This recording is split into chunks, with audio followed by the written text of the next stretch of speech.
I'm going to be talking about different ways that you can use Synapse and looking at how to, I think, best use the tool to incorporate the strengths of what it can do versus what you can do with integration, and do kind of a happy medium into all the way that works. A little bit about me. My name is Ginger Grant. I am still, as of July 5th, a Microsoft Data Platform MVP. I'm, as you might guess from the accent, I'm not in England. I am in sunny Arizona, where it is currently 38 degrees Celsius at 7 o'clock in the morning. I recently wrote a book on beginning cognitive services, and I'm also a Microsoft certified trainer, so I do cert classes sometimes when I'm not doing consulting. If you want to get a hold of me, I've got my contact information here. Honestly, the best way of getting a hold of me, if you have some questions after this presentation, is on Twitter, because I'm on there way too much. So let's talk about what really sparked this particular conversation. So recently, I've been talking to and doing a lot of what I call a Synapse migration process, where the client has data lives various places, and they want it in a data lake, and they want a data warehouse. And the reason that they want it in a data lake is because they do want to combine the data, but they like the idea of having all of their data centrally located. There's always the thought that at some point in time, somebody's going to go back and do some really neat analysis on it using machine learning, which should be really cool when and if that happens. Hopefully I get to do some more of that. But so what we're doing is we're combining the different data sources into one data area and then manipulating it, basically. I know that there are a number of different ways that people like to do this. I know that you've got your classic, bronze, silver, and gold, but I like to bust it out a little bit more because I think it makes a little bit more sense. And I also want to include the archive area, because I think that people forget that maybe you ought not to always have everything in the most expensive storage all the time. So, making sure that you have that plan when you start out. So what I'm looking to do is I'm looking to create a process where I move data into these different areas. The curated is really the most important part. From there, depending upon the needs of the client, I might just stop right there and do Power BI reports. I might load it into either a Synapse dedicated pool or into an Azure SQL DB, depending upon the size. I do try to keep, I'm always looking at Azure spend. My most recent client, they had a very large checkbook, so we loaded a data into a dedicated pool, even though that they had something ridiculous like 100 gig of data, which is, if you read anything about how dedicated pools work, it wasn't the best architecture decision for that little bit of data. So always being cognizant of what's the best tool for the job. So I'm looking to put data through these paths and create processes to make this happen. And the first one, of course, is doing things from raw. So how do I make this? How do you make this happen? How do you get data, to your curated area so that you have a data structure that you can use for reporting or data warehousing? Yeah, 100 gigabytes in dedicated. Yeah. Anyway, so first thing, of course, is data pipeline. Data pipelines are used to create well-organized data lakes, used for transforming data into your curated environment. And you want it to be easier to monitor and support. So in most environments, people have data, they're not working at some point, and you can grab the data from the different data sources. So having that scheduled area that you have to work with is a good thing. And always, I'm looking at minimizing people's Azure spend, picking the best tool. So this is what we want. This is, of course, always the goal of getting our data in a curated state. Let's talk about the reality. Sometimes it's a really complex process to implement relatively simple tasks. It's sometimes the different ways that the pipelines are created are really deep down, layers upon layers of things. Sometimes if the way people write things is like merging and joining data takes a number of different steps in the pipeline to complete. And the biggest thing is that development patterns really vary. So the way that somebody might do things is oftentimes it's because of the way they've always done it. And there are limitations with that particular design pattern. So I'm going to talk about integration, AAK, also known as Azure Data Factory, talking about straight up using that tool to develop data flows to migrate data to the data lake. Where in this scenario, you can do this a number of different ways, and I know and I've seen people do this in very smart ways. You can use your data flows to create stored procs. You can use data flows. You can use integrate with notebooks. There's a number of ways that you can create it.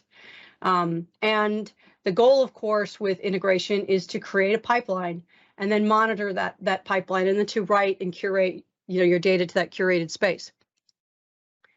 But you want to make sure that you make this relatively simple, making sure that you have an outline so that you can determine easily if there's a problem, where you need to go to resolve it. And then, thinking about where you're going to, how much is this going to cost ongoing, and does it need to be that expensive? So I just wanted to show you what I think a more complex integrated a pipeline is. And basically, this particular environment is all data flows all the time. So everything you see here is to do simple things like creating a calendar. And I wanted to specifically look at this because this is how all of this was done, just to create a calendar, and then filtering it, and then selecting the columns and altering the rows, and then writing it to the source. So that's all the different steps that it would take to do that one task. And then this is taking data and basically organizing it. So like for the customer data flows, we're looking at a very long process. And what this is doing is, I know this is kind of difficult to see, so let me blow this up a little bit. So what this is really doing is doing some joining, doing some left outer joins here. These are all left outer joins, and filtering, and then selecting, then altering, then putting it up. So this is a pretty complex process for something that's really a simple SQL statement. So, and of course, this is, again, all data flows all the time. So I have to, so this is just part of a bigger process to find everything and make it go down to this level.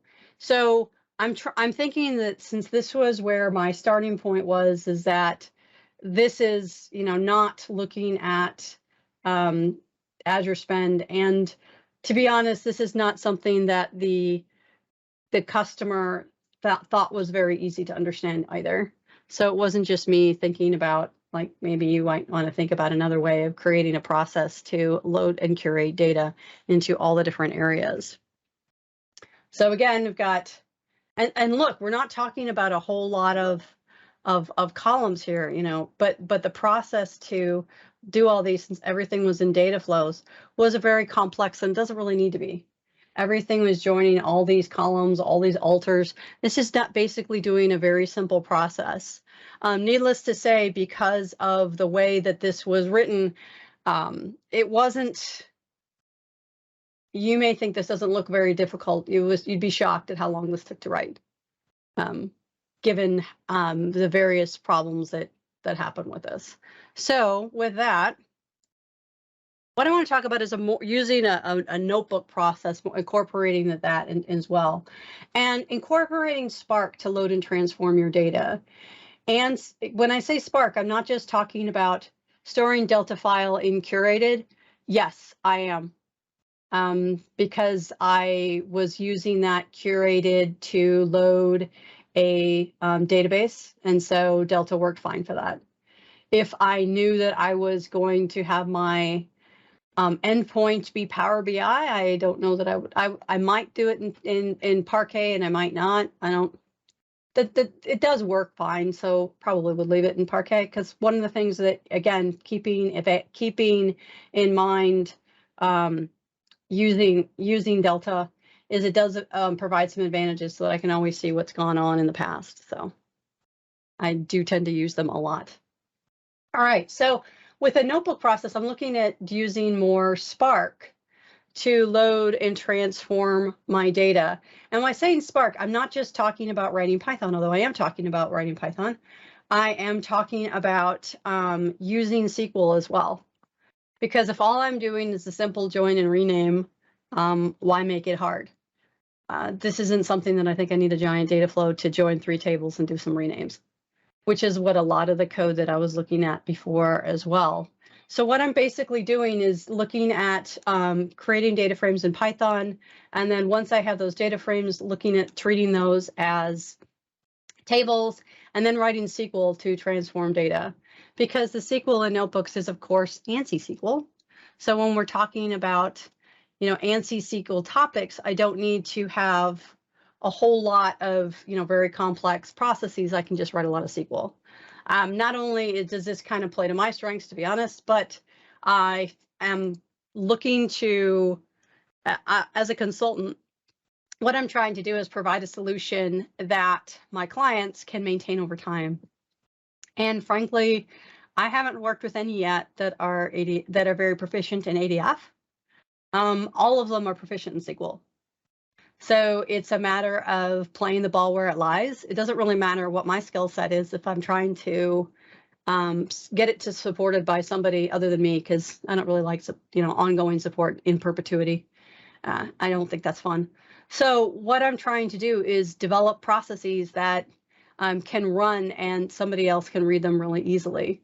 So once that I have my data loaded, then I can load it up in a data frame. Then I can use Spark SQL to do all of my different steps to process.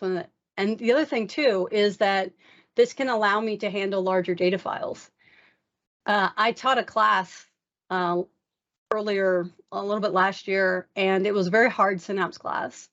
And there was a very difficult lab where you needed to modify some data in a 2 terabyte file. And you just needed to, this is crazy, but you just needed to modify the data in like 3 different places. Well, if you tried to do that into ADF or integrate, basically it blew up because it couldn't handle that kind of a load. It takes forever. Whereas if I do that kind of thing in Spark, it's not a problem at all. The other thing that Spark is really good at that kind of integrate falls down at is if you ever have to parse some nasty HTML because somebody makes you, I find it to be a much better tool. Anything where you have to do a lot of regex, or you want to do a lot of regex because that's really what the task asks for, that's something that's relatively easy to do in a Python notebook rather than trying to do that in SSIS. And I have found that it decreases Azure spend. Of course, depending on the notebooks that you're writing, that can be different. If you really want to be cheap, go scale your pool all the way down. Of course, you got to figure out how long that's going to take you as well. So mapping data flows do use the same Spark clusters as notebooks. However, the code that's written on top of them is the difference. So it's all about what code you write and how fast and easy it is for that code to run. How is troubleshooting and logging in Spark versus data flows? I find Spark logs difficult to follow.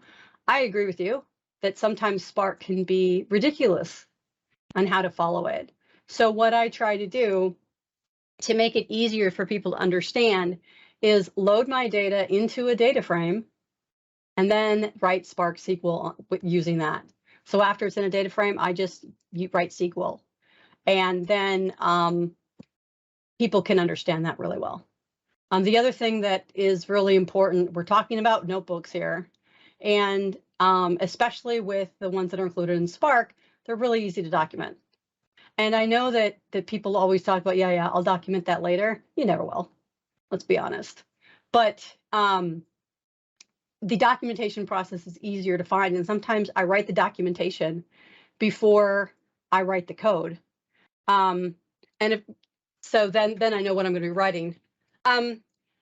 Yes, Andy, this does depend on a client, but I haven't yet to work with a client that was really good, proficient in Data Factory, but every single one that I work with is really proficient in SQL. So when I'm writing Spark, I write the minimal amount of Spark that I can do and then switch over to Spark SQL. So it's not like I'm writing a ton of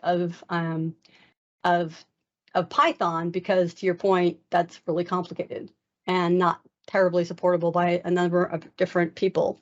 So my goal is to move to a more SQL-like environment within notebooks, rather than doing it all in Data Factory, because I found that decreases, Azure spend. Now, I will say that yes, it does require some Python skills, and I don't want, and you're still going to be writing integration because you still want to trigger this. And if you don't write it correctly, to the point that Rajesh made, yes, this can be stupid complicated. The one thing that I find that people do that makes supporting notebooks in a pipeline ridiculously complicated is they do novels. I think that a notebook should contain a function. When you're done, you open another one. This also makes it a whole lot easier to troubleshoot. I don't want to read. I saw something on Twitter where somebody had something like a 6,000 lines of M code in their Power BI file. I don't ever want to read that kind of stuff. What I'm trying to do is make things short and simple so that they can be debugged and troubleshoot easily. The other thing that you run into if you write really long notebooks is debugging is a giant pain, because you get that it died, and then you're like, now I gotta go find it. So make sure that you write it in a really simple, less complex way so that it doesn't get to be a mess. Because yes, you can screw up anything if you're not thinking about it. But I still find this to be a better solution than living life through data flows. So let's get back to the goals. The goal of this is to basically come up with a pattern or a process so that we can create a data warehouse in the cloud with decreased amounts of complexity so that we can leave and people won't hate us later. That's my goal anyway. And I want to select the correct tool for the task. And I want to bury the code as little as possible. I want this to be easy to see, easy to read, and easy to debug. Oh, and Rishi's showing a sample next time. I'm going to be in your session. All right, so what you want to do is you want to merge the two. So I'm not saying never use integration, because that will be stupid. It's got some great tools. Use them. Some of them, not so much. It's if you are, and then after raw, move to notebooks. Now, the reason that I say that, let's go back to our diagram and what we're trying to do here. We're trying to load these different areas, curate our data, and create a modern data warehouse environment in our curated area. Maybe we're going to be loading that to a database. Maybe we aren't. That part is kind of subjective based on what you're doing. But the rest of this pretty much you're going to do. And the first thing you want to do is talk about the processes that we want to do for this. So for raw, for raw, generally speaking, a lot of clients that I have this somewhere locally, or they have their data in weird places. So if somebody has data that I'm sucking out of Salesforce, or I am pulling out of an on-prem solution, that's what the integration tasks really do. I want to create my on-prem gateway to pull my data in. I don't. That's what it's really good for. So definitely load all of my raw. I do that with integration, but I don't do anything really special there. If I do, I want to make sure that the data is not modified, so I dump it how I get it.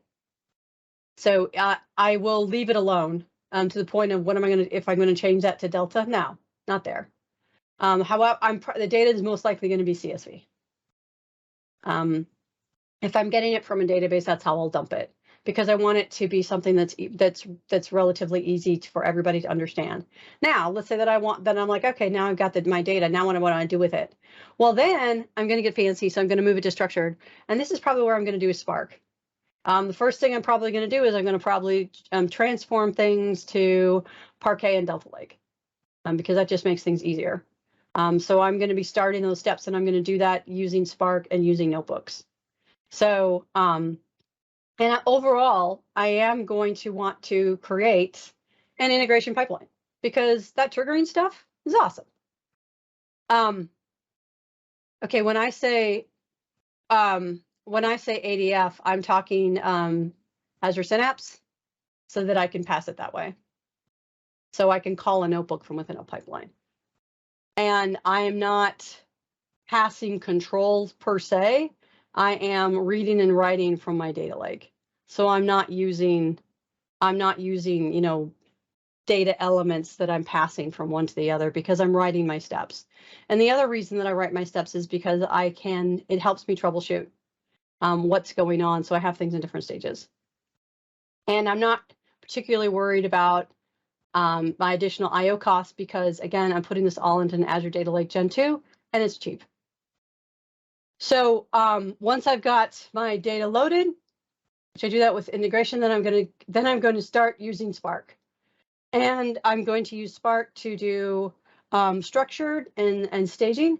Now, when it gets to reference, that matters. That depends on where my reference data is coming from. So, you know, doing the classic consultant move is it depends. And what kind of reference data are we talking about here? Date table, I consider that reference information. It was part of that nasty pipeline that I showed you. Doesn't have to be. I have also added reference data for state and country abbreviations, because I've had clients that they have the data coming in with different country codes, but they wanted to use the ISO specific 3-digit country codes for every single one of them. And it was just easy to just create a reference table that I needed to have all that information and do that. So how am I going to load that? Well, my reference data is not going to be loaded very often. So I might say, I'm just going to write something really quick in integration to do that. Or I might do it in Synapse, because again, it's not really that difficult to deal with. I can do it that way as well. Synapse Pipeline's copy activity doesn't allow you to write to Synapse Delta Lake. No, you can write to Synapse Delta Lake. Done that.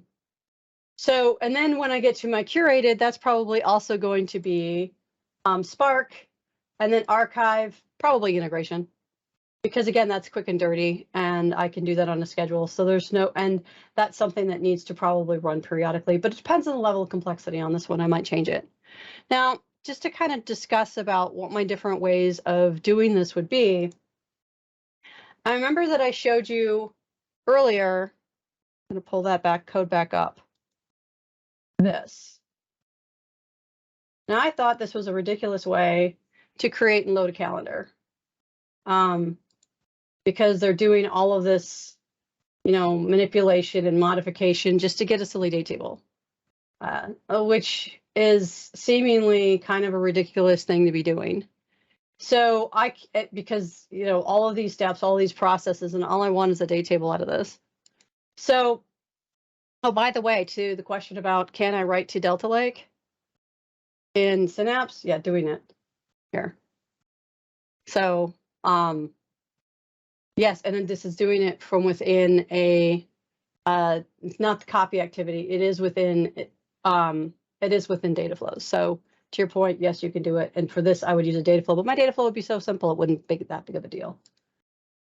So, but what I can do is instead I can write this, and you're like, oh, Python, I can't deal with that. But it's not that difficult to understand, really, if I'm looking at doing this. And frankly, this is the kind of thing that I'm not going to run that often anyway. I'm going to run this once. I'm going to load up my reference table for this. And then once my reference table is loaded, then all I need to do is call it. So, you know, it depends on how easy it is to create something for where I'm going to be doing that. If I'm going to be doing that within an integration pipeline and, or if I'm just going to write the code. But, you know, but I don't think that you should just blindly follow a design pattern where, you know, we always do things one way all the time. Now, to a point that I'm not going to necessarily just use copy if it doesn't do what I want. Granted, I do use data flows for that, but I try to do things that make sense for the way that the technology is working today, and not try to, you know, hammer everything into you know, one peg.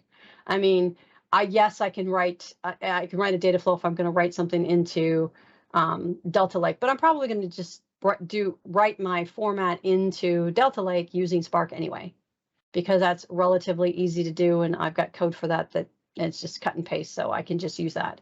The other thing that I wanted to bring up, if you are like I am, I hope to do this again. As in, I've got a client right now. We're busy doing this process where I'm taking their data from random and weird places like Salesforce and some files that they get from the government that they've got loaded in SharePoint, and I'm putting all those into my data lake, and I'm going to write some code to load it. Now, I'm going to be, once the code is loaded, which is all that's done in integration into the raw area, what I'm going to do after that is write a lot of Python code. And the beauty of that is that we're talking about design patterns. Once I've got that code written, like I've got this date code, you know how many times I'm going to be using this? All the time. So my reusability is really, really high because I can make this relatively generic. And that way I can, you know, write design patterns that are useful, not only for, you know, the Acme client that I'm working with now, but for others. And that's really kind of the reason that another reason that I want to move away from doing everything in integration, because I can't move that. I can't take that with me and write code that's very, very similar another place. With this, I can export it as well. So I'm really thinking that providing an environment where I do it like this, not only does it provide an environment where it's a more supportable design environment for my client because they can understand this better. Unlike Andy, I don't know anybody. I've yet to have a client that I thought was halfway decent with any ADF kind of tools. I can do this myself so that I can build structures and reuse them, you know, and that's just making me smarter because the second time it's going to be a little bit better and a lot less effort to do. So I really think that, you know, loading things up, sure. But for most other tasks after that, I can really do most things in Spark and Spark SQL and structure it in a way that is understandable, not like I don't want to pile through a whole bunch of Python code, writing notebooks, putting that all in a pipeline, writing to my data lake, and then creating that curated area, and then also creating an archive as well.